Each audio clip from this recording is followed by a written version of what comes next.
ուզում եմ հասկանալ, արդյոք 50% համատարած բարձրացումը կենսաթոշակների ցուցելապես արդար է, այսինքն իրենք ամենացածը կենսաթոշակներ ստացողներն են ստանալու, բարձրանալու 50%-ով եւ բարձր, եւ նաեւ տեխնիկական հարց, երբ եք պատրաստվում,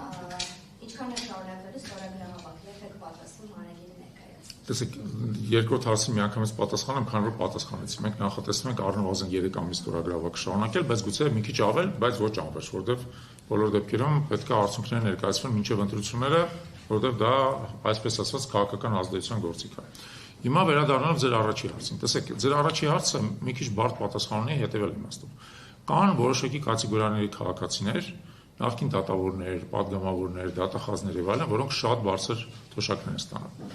Մենք չենք կարծում, որ իրանց թոշակները պետք է 50%-ով բարձրացվեն։ Խոսքը գնում է այն մարդկանց մասին, որոնք ստանում են նվազագույն կամ նվազագույնին բավական մոտ կենսաթոշակներ, հա։ Տեսեք, մեր երկրում հիմա նվազագույն կենսաթոշակը 36,000 դրամ է,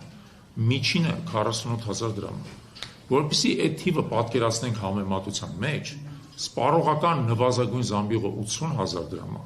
այսինքն նվազագույնից 2.5 անգամ բարձր է,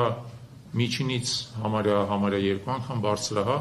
Մեր երկրում միջին աշխատավարձը այս պահի դրությամբ 295,000 է։ 295,000 է, այսինքն միջին կենսաթոշակից ավելի քան 6 անգամ ավել է։ Ավելի քան։ Սա մեր երկրում պարադոքսալ դիսբալանս է առաջացել, երբ որ աշխատավարձները աճել են, իսկ թոշակները գնաճը կա, իսկ թոշակները չեն աճել։ Ուստի խոսքը առաջին հերթին վերաբերվում է այն քաղաքացիներին,